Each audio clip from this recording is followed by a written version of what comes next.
It's Monday afternoon. Frig yeah, I've been up for a bit. Just did some commenting on comments, and welcome to my vlog.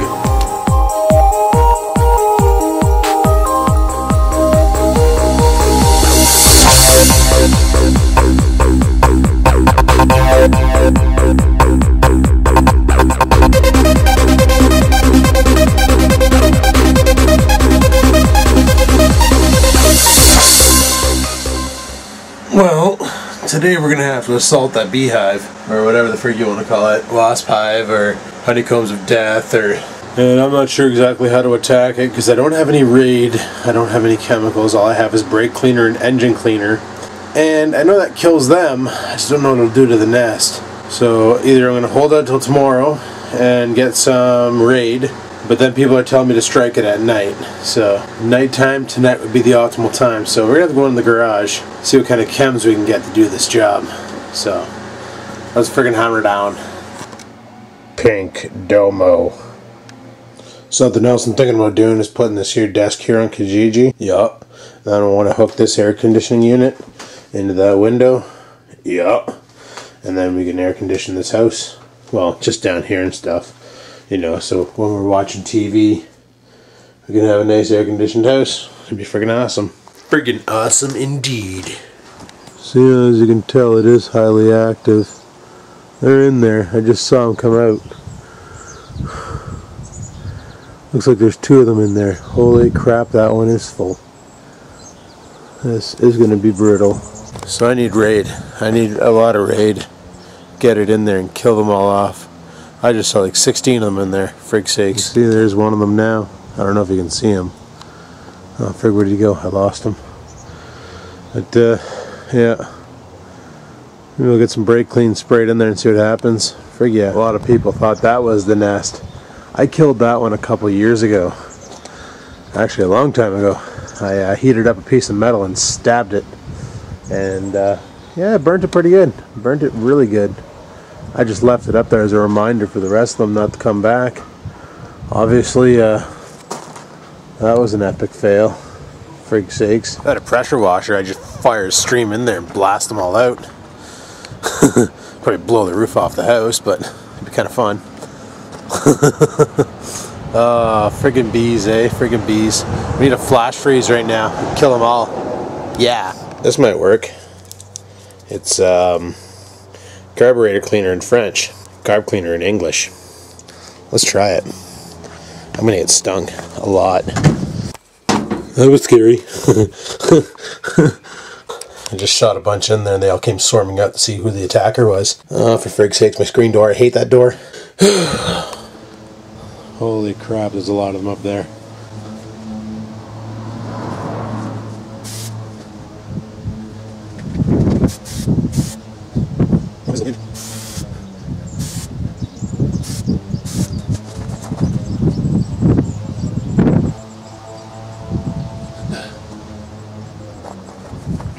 Well, if anything, I pissed them off even more.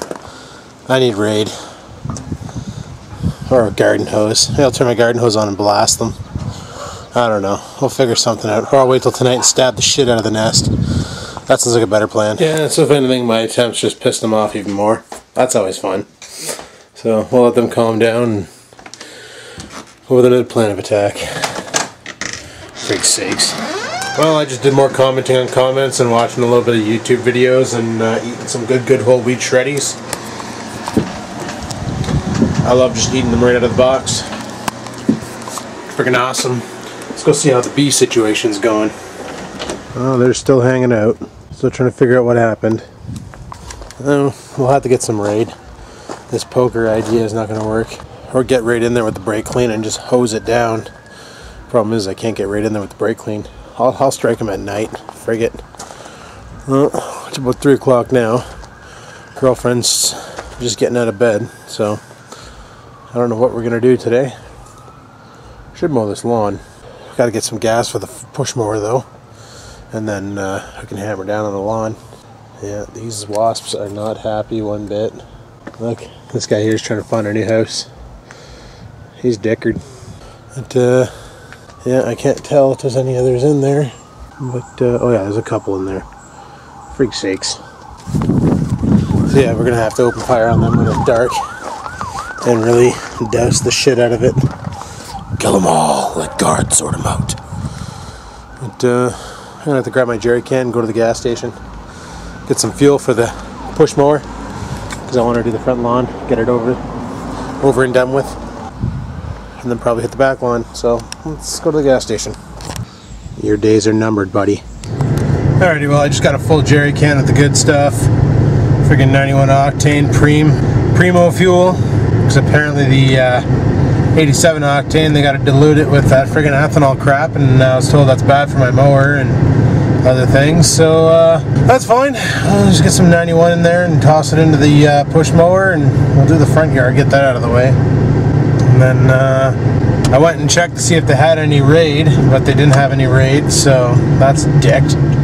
So we'll have to wait till tomorrow, hit up the old CT, that's Canadian Tire for short, and oh, somebody's selling one of those skidoo bikes. And then go from there. So we'll go to CT tomorrow there, pick up some raid. I also want to pick up a pair of long-handled shears for taking out that rose bush. By rose bush I mean raspberry bush, because that thing's just attracting the bees like no other. Like, they're just pollinating the living shit out of that, and it's spreading like a wild weed.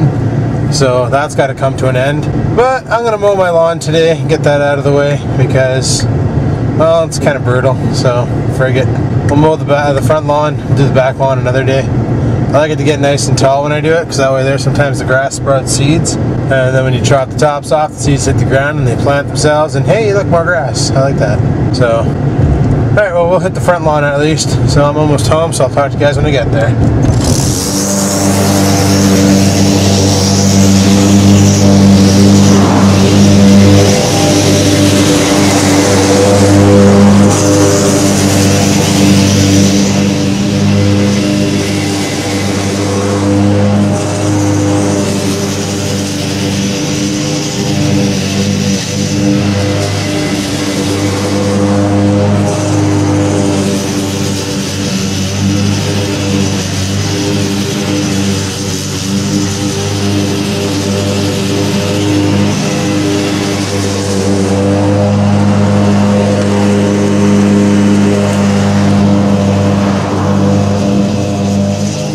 Front yard's done, but you can't tell. That lawn is shot. Just chatting with a neighbor. He's trying to do the same, grow some grass in the front yard, but he's not having much success either. We need Killex. We need that back on the market. That's the only thing that worked well. Drop some Killex, kill the weeds, drop some seed, awesome lawn. So, oh well, have to keep my eyes open for it. I'm sure it'll come back on the market again somewhere. I'm scooping up a shit ton of it when it does. Alrighty, well, we're going to go out to eat. Probably going to go to Mexicali's, maybe. I don't know. We'll see what we get into, and just freaking go from there. We're going to go see a movie tonight. We're going to go check out that new one, Ted, the one made by Seth MacFarlane from Family Guy. I look very tan in this orange shirt. Does she look very tan in that orange shirt? Leave a comment below. Don't do that. Just another victim kid. But, no. Yeah, we're going to go get something to eat, and later on tonight check out that movie Ted, the one with the talking teddy bear. Then later on tonight. Yeah, and later on tonight I'm going to upload the video. Alright, let's go. Yep, we're at Habaneros. Friggin' rights. Oh, friggin' fajitas, people. Fajitas. The fixins. The fajita bread. And the rice. Alrighty, well, we're down here at the theater. Look, you can tell. Gonna go see that movie Ted. Should be awesome. So we'll report back after the movie's over and stuff. Girlfriend's mad at me and things. What? You're mad at me. Ow. She's abusive. We've been back in the movies for a while. Actually, I just forgot to do a video update because I got home, answered a bunch of text messages. Rex wants to go for coffee. Billy dropped the video that he's like, "Did you watch my video today?" I'm like, "No." He goes, "I made it especially for you, buddy." I'm like, "Oh." And then sure enough, I open up the video and it's brakes and calipers and bearings. And I was like, "Oh frig, you're right, you did." I think he meant it as a joke, but to me it's like, I think he actually did mean it for me, because let's face it, the bearings alone, like, I priced out a crappy tire, mind you, and they're charging me $252 for one side for one bearing. Now, unlike back in the day of my Tempo, a set of bearings cost me $32, $37 for the premiums because you press them into the actual hub. Now you have to buy the whole hub assembly, which sucks. Easier to do. You don't need special equipment. Just, a ratchet and you can get her done. You guys see that? Freaking spider cocoon something. Obviously, because there's more metal, there's more waste. Now, they probably take your old bearings in as a core exchange and give you some money back, but they didn't mention that on the site. So, I'm going to have to replace the bearings. I'm thinking it's the passenger rear. In Billy's video, he shows a basic test that he used for testing the bearings. So, maybe I'll give that a try and see. But, basically, I'm going to have to tackle that. Like, I'm getting a lot of clunking and crunking in the front end when I turn the wheel, thinking it could be a ball joint, Dodge syndrome. So I've never done any kind of work like that in my life. Now Billy makes it look easy because he knows some techniques to get the job done. He's spun wrenches before, right? That's like me asking a mechanic to, I don't know, program a controller for an RS-232, They'd be lost, but for me I can do that drunk. Where a mechanic drunk can sit there and diagnose my car and have it fixed, where me, I sweat buckets when spinning wrenches. So I have two options here. Option A, take it to a shop and get hosed in the ass on a bill payment, because they're going to charge me $100 an hour. And each job, like the bearings, is 1 hour per side. So that's 4 hours right there. They're going to want to change all four. So that's $400, plus their $250 a bearing. So there's $1,400 gone. And when they see the condition of the brakes, they're probably going to say the brakes are shot and they can't let me legally leave the shop unless I get the brakes done. So pads are about $30, rotors are about $30, there's $60 plus an hour aside, because they don't just sit there and go on the clock and go, well, we're working on your car for 4 hours, so that's $400 total. No.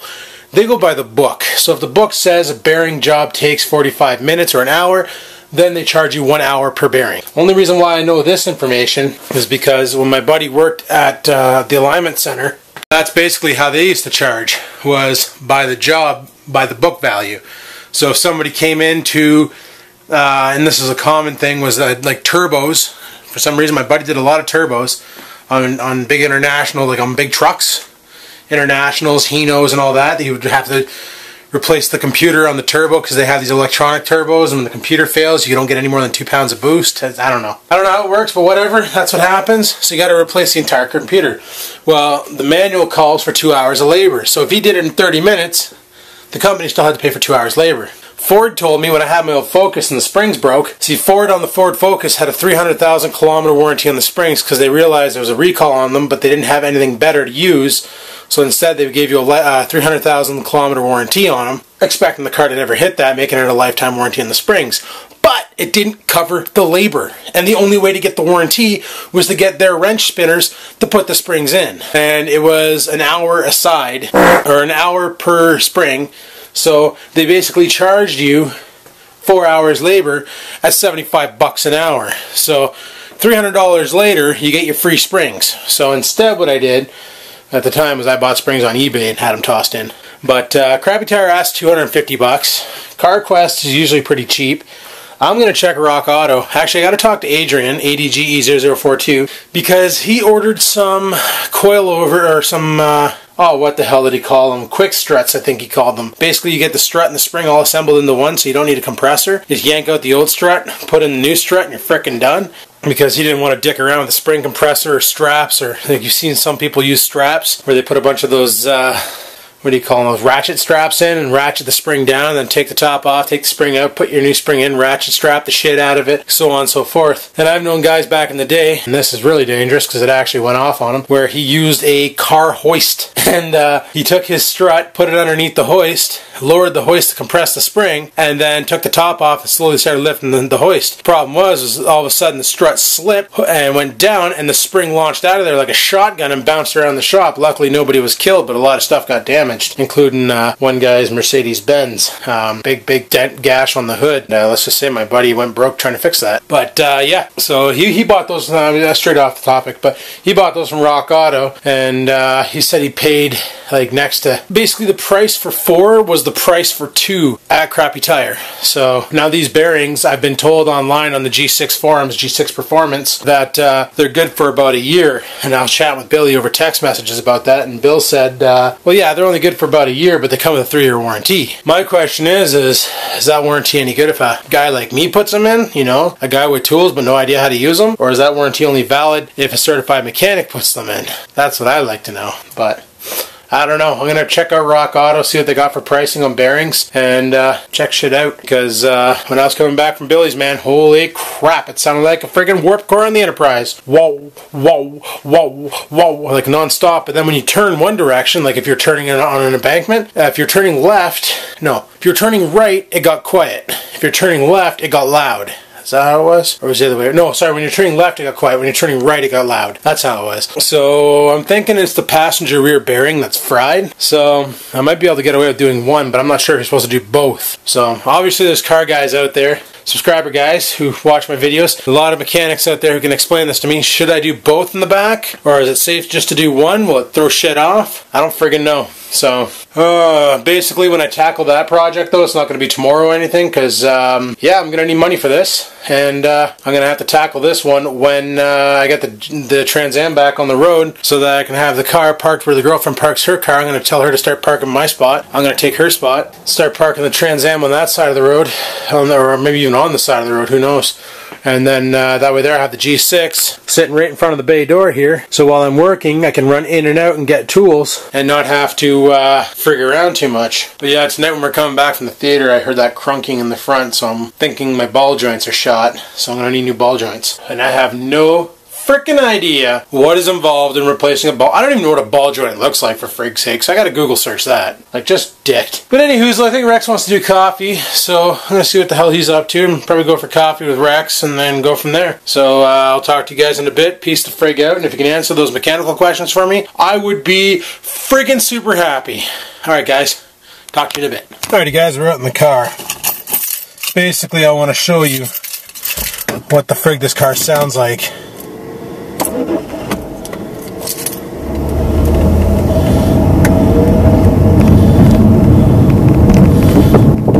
There. You hear that?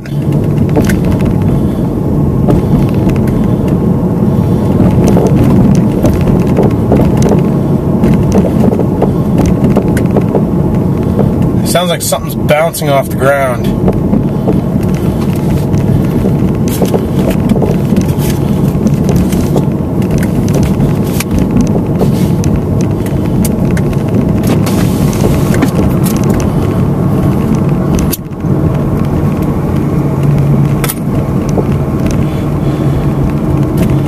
So I'm going to need to get that fixed before I ever go back down to visit Billy or go to visit Bloke. And I'd hate to bring it to a shop and have them charge me out the ass telling me things that aren't true, because one thing about North Bay, guys, is you got to watch the shops you go to. Right now there's a shortage of work and they would love to make money and they love to prey on guys like me. Oh, that was a good one. That was the car, not me, by the way. So they love to prey on guys like me who know enough on how to do research, but don't know enough where if something is said to be broken, I have no choice but to take their word, because it's computer technician versus a car mechanic. So I kind of sort of have to take their word for it. Alright. We're at the Hortons. I'm waiting for Rex. Talk to you guys in a bit. Well, we're at Cat Piss's house. Rex is playing on the RC simulator here, just wrecking foamies. I was wrecking a bunch before too, and then somebody decided to give me a helicopter, and I just beat the shit out of that pretty hard, because I'm not meant to fly, I'm meant to drive, so that's the way she goes. But Cat Piss wants to show me some stickers. Let's go look at some stickers. Oh, check that out, eh? If you watched this video, you would have seen this too. Check it out. There's BGOP, Big Gay Orange Plane. Right on. This thing's huge. It stands about, I'd say, 5.5 feet tall from the floor right up there. 5.5 feet. That's freaking massive. It's actually a little bit. About 5.5 feet tall, I'd say. Not a lot of people get to see the behind the scenes of cat piss. This is where it all happens. This is the cat piss RC domain, complete with the cat piss. Yep. Yep. We got the rock crawl. Why is there? Am I seeing two of them? Yeah. One's Beans. Oh, the SCX-10 without the body, and then yours with the Jeep body. Yep. All of his plastic dips and stuff, and tons of remotes, and Truggy's hiding out like mine does too. Freaking rights. So yeah. Yeah, I don't have a big workshop. And this foamy. It's foamy and the yellow Hobby King jobby. Hobby King, right? Yeah. Yeah. Good little airplane. Yeah. For $100. Freaking right. Sweet. Well, I have no idea if you guys can see me, but it's like friggin' 2:30 in the morning or something. And it's time to go home. We watched that movie, American Pie Reunion. That was kick-ass. And I'm going to go jump in Clunker over here. And we'll head her out. This person left their dome light on. That sucks. Anywho, we'll jump in the beater and we'll head her home. Let's friggin' do this. Well, Catpiss actually made some valid statements. I'm home now in case you haven't figured it out. He made some valid statements about the car too, thinking that maybe could be a strut mount. Maybe the struts are moving around and stuff because he hears some clunk and stuff, and also could be a strut mount. I don't know. What I do know is I know a mechanic guy where I got my tires from, Barry Shell, and they can do a little bit of work for me. So I might call him in, or call him up and see if they can take a look at the car and give me an assessment. At least I know he won't frig me around and will screw me over for money. He'll give me a real assessment and tell me what the problem is, rather than send it to a mechanic that I can't trust and have them tell me that it's the flux capacitor or the laughing bearings in the muffler or the giggle tube or, you know, the halogen headlight fluid or some bullshit. Friggin' muffler bearings. You know how it is. They like to frig you around and stuff, especially when you don't know much about it and they want to dick you around. I know enough to get by, but scared shitless of spin wrenches, let me tell you. But anywho guys, it's friggin' late. I gotta edit and upload. So I'm gonna shut the video down here. So if you like today's video, you know what to do. You go ahead and hit the like button. Let me know you like the video and I like that. If you have any questions, comments, concerns, leave them in the comments section below. If you want a t-shirt, the link for Spreadshirt is... Spreadshirt? No, Cafe Press, that's better. The link for Cafe Press is in the description. Go ahead and give her a clickety-clack and check it out. Check out the prices. If you like a shirt, you can pick one up there. Also, if you want to be mentioned in the videos, all you have to do is send me a letter to the P.O. Box. You know the P.O. Box. It's in the description as well. Send me a letter. And just let you know I do read the letters on the air. So, you know, if you do send me a letter, I will be reading it on the air. And that will be that. So, until next time, guys. Keep on vlogging.